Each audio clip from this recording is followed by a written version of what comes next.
వాస్తురీత్యా మీ ఇంట్లో ఉన్న ఎలాంటి నెగటివ్ ఎనర్జీకైనా క్షణాల్లో రెమెడీ ఇవ్వబడును. మీ ఇంటికి ఎలాంటి డ్యామేజ్ లేకుండా తక్షణమే పూర్తి పరిష్కారం.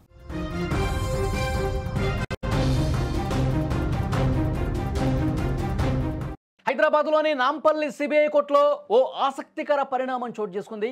ఒకే కుటుంబానికి చెందిన అన్నా చెల్లి ఒకరికొకరు ఎదురుపడ్డా కనీసం పలకరించుకోలేదు. పలకరింపులు అటుంచితే కనీసం చూసుకోను లేదు. వారు మరెవరూ కాదు, ఏపీ మాజీ ముఖ్యమంత్రి వైఎస్ జగన్ సోదరి వైఎస్ సునీత.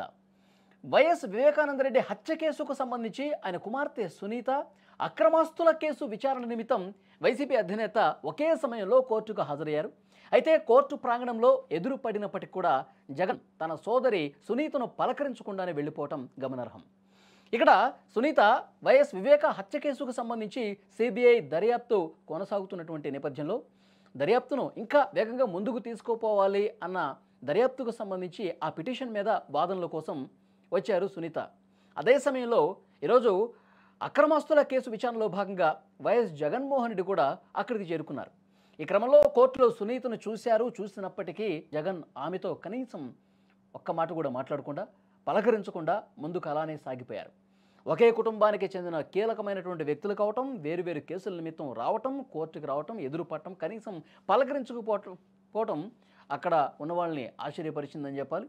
వివేక హత్య కేసులో తీవ్రమైన ఆరోపణలు ఎదుర్కొంటున్నటువంటి నేపథ్యంలో బాబాయ్ కుమార్తెను జగన్ పలకరించకపోవటం రాజకీయంగా కూడా చర్చనీయాంశమవుతున్నటువంటి పరిస్థితి ఉంది.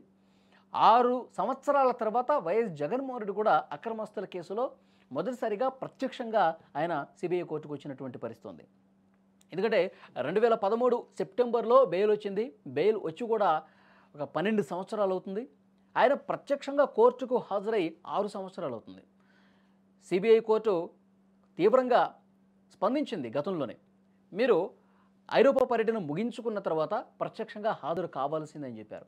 అంతకుముందు ఆయన వ్యక్తిగతంగా తన హాజరు మినహాయింపు కోరుతూ ఆయన జవాబిచ్చారు కోర్టుకి.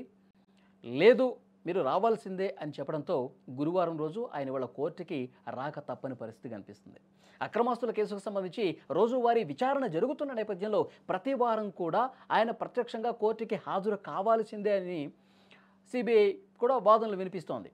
సో ఇక నెక్స్ట్ భవిష్యత్తులో ఏం జరగబోతుందో తెలియదు. ప్రతి శుక్రవారం లేదంటే వారంలో ఒకరోజు తప్పకుండా ప్రత్యక్షంగా ఇలా హాజరు కావాల్సిందేనా, లేకపోతే అప్పట్లాగా యథావిధిగా జగన్మోహన్ రెడ్డి గారికి మినహాయింపు ఇస్తారన్నది కూడా తెలియదు.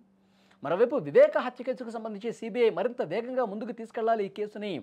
నిందితులు ఇంకా స్వేచ్ఛగా తిరుగుతూ ఉన్నారు, కానీ బాధితులుగా మేము ఇంకా బాధలు పడతా ఉన్నామని చెప్పి ఒక కూతురుగా తన తండ్రి హత్య కేసును నిజాలు బయటికి రావాలని చెప్పి ఆ కూతురు కూడా తిరుగుతోంది కోర్టుల చుట్టూ.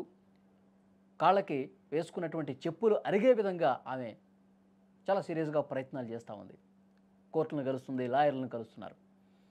ఈరోజు ఇద్దరూ కూడా ఒకే కుటుంబానికి సంబంధించిన వాళ్ళు ఆయా కేసుల్లో కోర్టులో ఎదురుపడ్డప్పటికి కూడా కనీసం మాట్లాడుకుపోవటం అనేది, ఎందుకంటే అందరికీ తెలుసు జగన్మోహన్ రెడ్డి గారికి వైఎస్ సునీత గారు ఏ విధంగా ఈ కేసుకు సంబంధించి క్వశ్చన్ చేస్తున్నారు. ఎందుకంటే ఇందులో ఉన్నటువంటి నిందితుల్ని జగన్మోహన్ రెడ్డే కాపాడుతూ ఉన్నారు.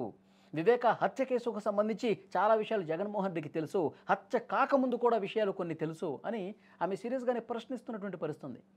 అందుకే మొన్న 2024 ఎన్నికల ప్రచారం సందర్భంగా కూడా జగన్మోహన్ రెడ్డికి వ్యతిరేకంగా ప్రచారం కూడా చేశారు. సొంత సోదరి వైఎస్ షర్మిలతో పాటు సునీత కూడా వైసీపీ ప్రభుత్వానికి వ్యతిరేకంగా ప్రచారం చేసినటువంటి పరిస్థితి అందరికీ తెలిసిన విషయమే. ఈ 2 కేసులకు సంబంధించి త్వరితగతిన ఎంత వేగంగా విచారణ జరుగుతుంది, నిజాలు ఎంత వేగంగా వెలుగులోకి వస్తాయో కూడా చూడాల్సిన అవసరం ఉంది.